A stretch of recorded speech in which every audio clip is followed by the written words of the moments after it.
Welcome to the show, everybody. I'm Martel. Thank you all for tuning in and joining me on this episode of Same Cast, Different Day podcast. Now, before I get into tonight's topics, I want to play a video for you because what I'm going to talk about tonight is so important as into why this conversation needs to be had, why it needs to be talked about, why it needs to be said. So I'm going to play this video for y'all, and we'll be right back after that. LGBT community gets a right. They're not taking a right from you. They're saying we just want some of the rights that you have. Blacks saying we want some of the rights you have. Women says we want some of the rights you have. We're not taking any of your rights away. We just want some of those rights that you've been given because you've been a white male. The one man that's never really had to fight for anything. A white man in America has never had an amendment that says you can't go here or you can't do that. So we got to pass this legislation so you can. Every other minority has had to have amendments and legislation in place so they could get certain things that the white man has been afforded for 400 years. That is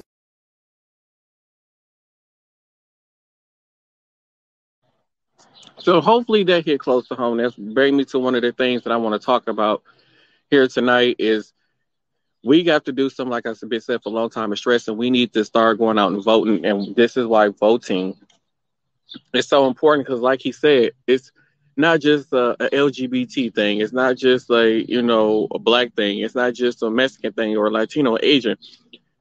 Minorities, like he said, minorities has had to have amendments put into place for them to go places and walk places and to do things. And this is why I stress that voting is so important because a lot of these people who are in office now are people who were, when they were young and in their time period, blacks still had to go through the back door. Blacks had to use separate water fountains. Blacks had to use separate bathrooms.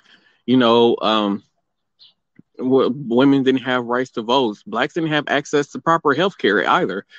I mean, to this day, we still kind of fighting for proper health care.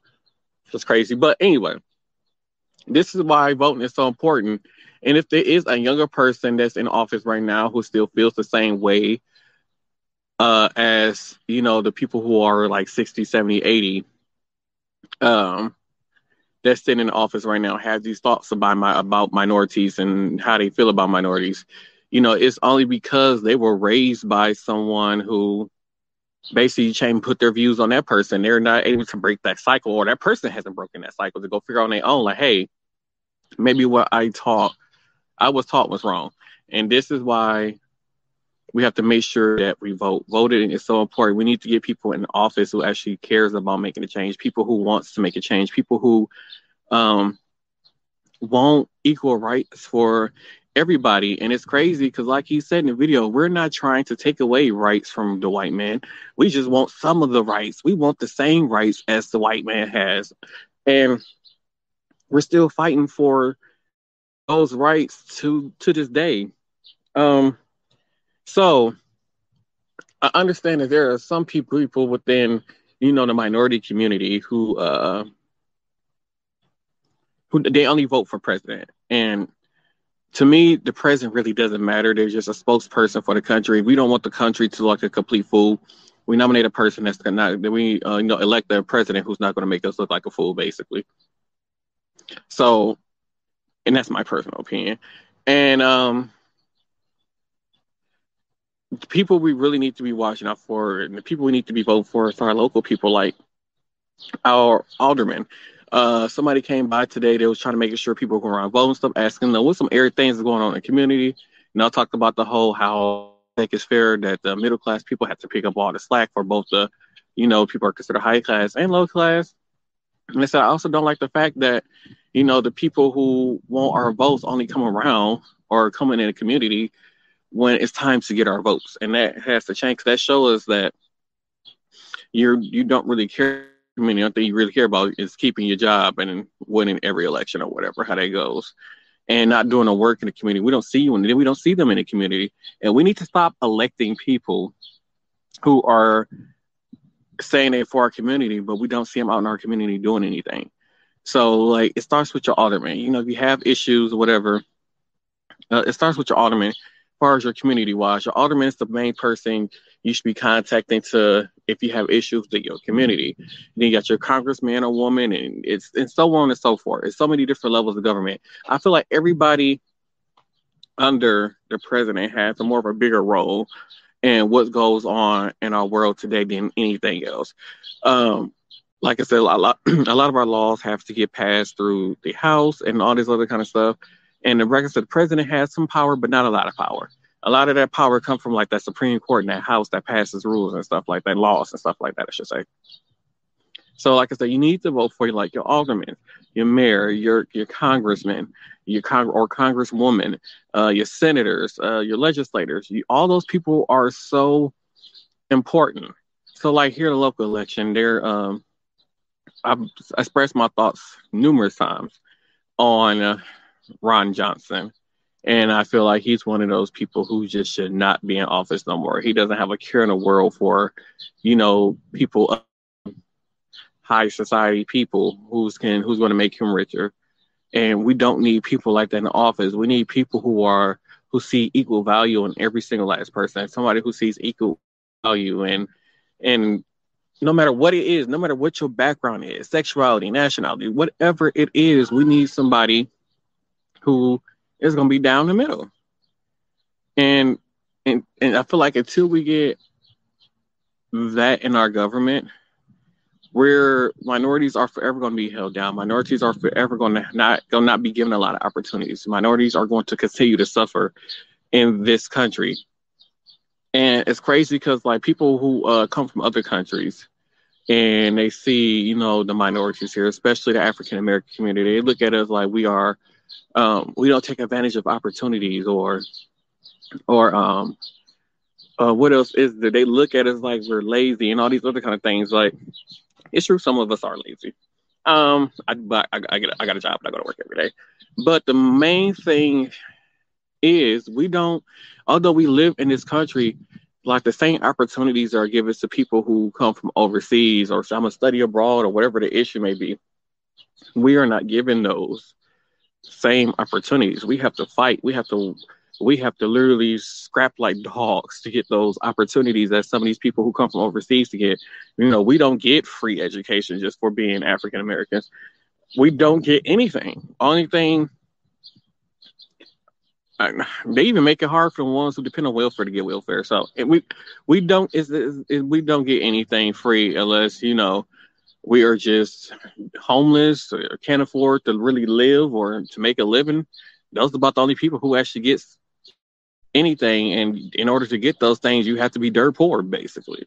And if you're just a minimum wage person or somewhere over a little bit over minimum wage or just somewhere stuck between minimum wage and whatever, you have to work hard for it to get what you want, or it's not given to you. There's no opportunities given to minority people within the United States, for those of you who don't know. But I'm going to take a break right quick, and I'm going to play this little 30-second ad for y'all. Hello, and thank you for choosing to watch or stream this podcast. That means a lot to us. Before we get things started, can you make sure that you hit that subscribe and follow button, because it helps out this podcast a lot and it helps this podcast grow. Along with sharing this podcast, tell your friends, because that means a lot. Leave those reviews for us. Let us know how good we're doing or how bad we're doing. We like all feedback. It doesn't matter. So thank you all for tuning in to this episode of Same Cast, Different Day podcast. And we hope you enjoy this episode. I really do hope that you are enjoying this episode. It's going to be a quick, short episode. Younger people, stop saying that your vote doesn't matter, your vote doesn't count. Your vote does matter, your vote does count. If you want a better future for your kids, teach them how to vote. You need to go vote. It's very important for everybody to go vote, because we can't expect change without doing the work. We have to do the work in order for change to happen.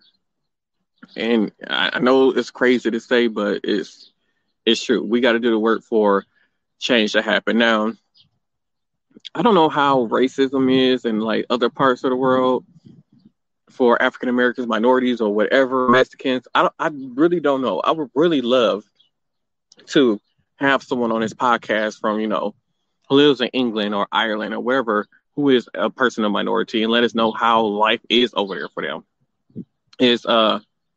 something that I would really love to have on this podcast. So that being said, I'm going to head into final thoughts. I know it's a short episode, but shit happens. So for final thoughts, I always try and leave y'all with like a little learn something about the United States or just the history in general. So for those of you who don't know, there's boatyard that's in Staten Island, and in this boatyard has some historical ships. So if you don't know, there's this like warship there from I believe World War II, and it's the first warship. This warship was commissioned, and when this warship commissioned, it had the first African American, Navy men on board this ship, and it's now sitting in that scrapyard to this day. It was decommissioned, I believe, in the 50s or the 60s, right after sometime after World War II ended.